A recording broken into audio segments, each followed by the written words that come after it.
വിശുദ്ധ ലൂക്കാ അറിയിച്ച സുവിശേഷം 2-ാം അധ്യായം 42 മുതൽ 46 വരെയുള്ള തിരുവചനങ്ങൾ.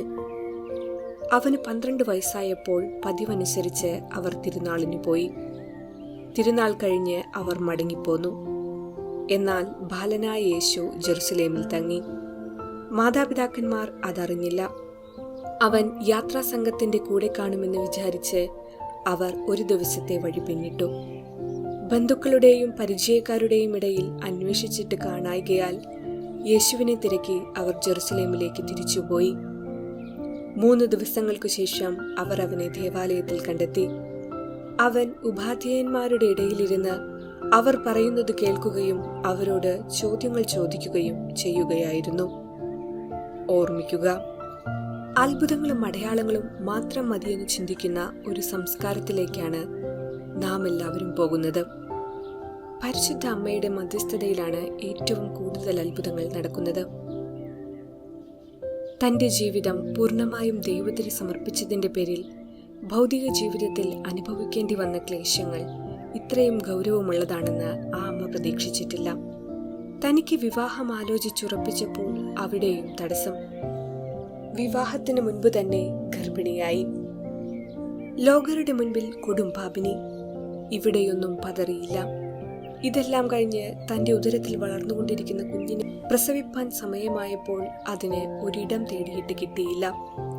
അവസാനം കിട്ടിയ സ്ഥലം പശുക്കളുടെ വിസർജന മാലിന്യങ്ങളുടെ നടുവിൽ.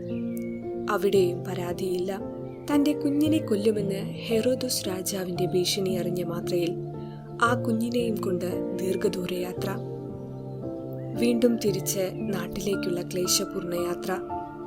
കുഞ്ഞിനെയും കൊണ്ട് പരിച്ഛേദന കർമ്മത്തിന് ദേവാലയത്തിലെത്തിയപ്പോൾ പറയുന്നു, ഇവൻ മൂലം നിന്റെ ഹൃദയത്തിൽ ഒരു വാൾ കടക്കുമെന്ന്. 12-ാം വയസ്സിൽ മകനെ കാണാതെ വന്നപ്പോൾ ആ അമ്മ അനുഭവിച്ച ദുഃഖം. തന്റെ പുത്രനായ ദൈവം നഷ്ടപ്പെട്ടു പോയോ എന്ന ഉത്കണ്ഠ ആ അമ്മയെ വല്ലാതെ വേദനിപ്പിച്ചു. മകനെ കണ്ടെത്തിയത് ദേവാലയത്തിൽ. നാമും ഓർക്കണം, നമ്മിൽ നിന്ന് എന്തെല്ലാം നഷ്ടപ്പെട്ടാലും ദൈവത്തെ നഷ്ടപ്പെട്ടാൽ ജീവിതം ശൂന്യമാകും. അത് കണ്ടെത്തണമെങ്കിൽ ദേവാലയത്തെ തന്നെ ആശ്രയിക്കണമെന്നുള്ള ഒരു മുന്നറിയിപ്പ് കൂടിയായി. അതുകൊണ്ട് അത്ഭുതങ്ങളും അടയാളങ്ങളും മാത്രം കണ്ട് ജീവിക്കാതെ, ദൈവപുത്രനെ നഷ്ടമാക്കാതെ ആ പുത്രനോട് ചേർന്ന് ജീവിക്കുവാനും നഷ്ടപ്പെട്ടാൽ ദേവാലയത്തിൽ കണ്ടെത്തുവാനും എല്ലാവർക്കും ഇടവരട്ടെ എന്ന് പ്രാർത്ഥിക്കാം.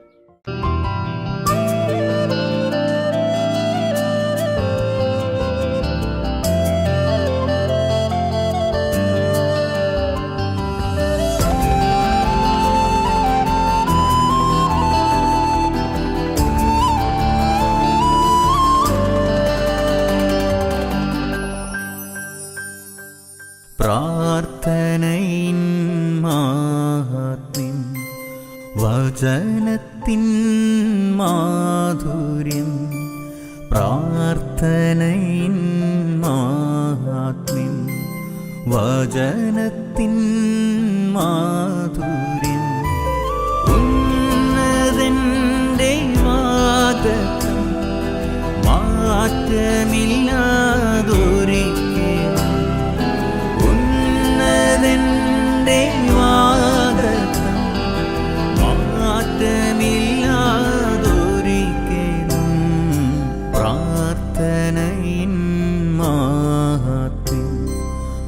വചനത്തിൻ മാധുര്യം.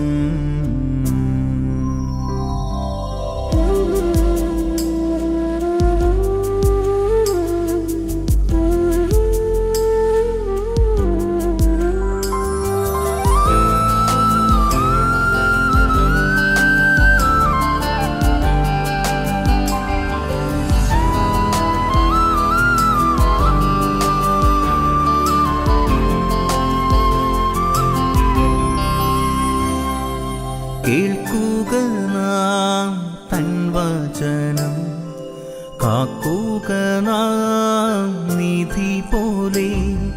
കേൾക്കുക നാം തൻ വചനം, കാക്കുക നാം നിധി പോലെ.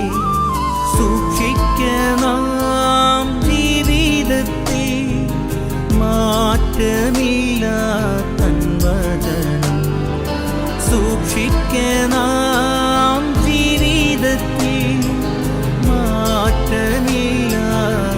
വചനം പ്രാർത്ഥനയിൻ മാഹാത്മ്യം വചനത്തിൻ മാധുര്യം.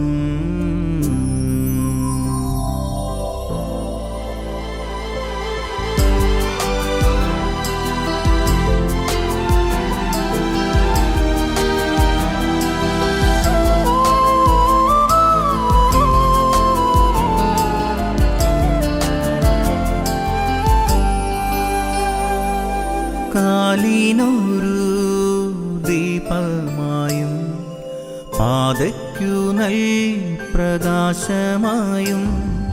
കാലിനൊരു ദീപമായും പാതയ്ക്കു നൽ പ്രകാശമായും. തേനിലും തേൻ കട്ടയേക്കാൾ മാധുര്യമാ തൻ വചനം. തേനിലും തേൻ കട്ടയേക്കാൾ മാധുര്യമാ തൻ വചനം. പ്രാർത്ഥനയിൻ മാഹാത്മ്യം വചനത്തിൻ മാധുര്യം.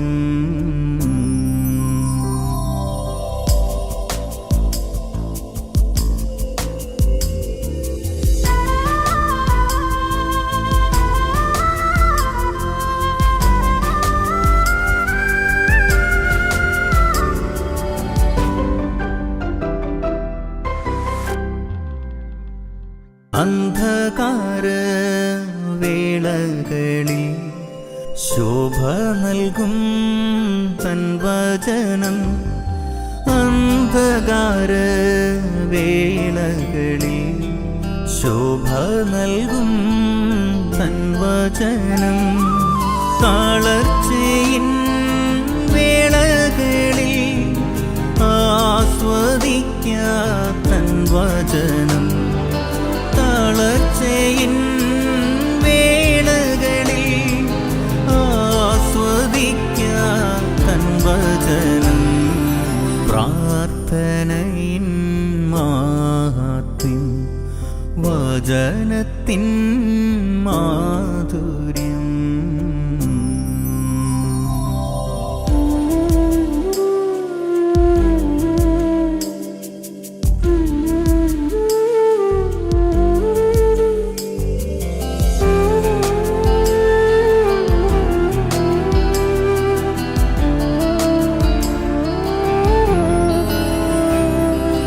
എൻ യഹോവേ നിൻ വചനം സ്ഥിരമല്ലോ സ്വർഗത്തിലും. എൻ യഹോവേ നിൻ വചനം സ്ഥിരമല്ലോ സ്വർഗത്തിലും. ബുദ്ധി നൽകും നിൻ വചനം ശ്രദ്ധയോടെ ആസ്വദിക്കാം. ബുദ്ധി നൽകും നിൻ വചനം ശ്രദ്ധയോടെ ആസ്വദിക്കാം. പ്രാർത്ഥനയിൻ മാഹാത്മ്യം വചനത്തിൻ മാധുര്യം.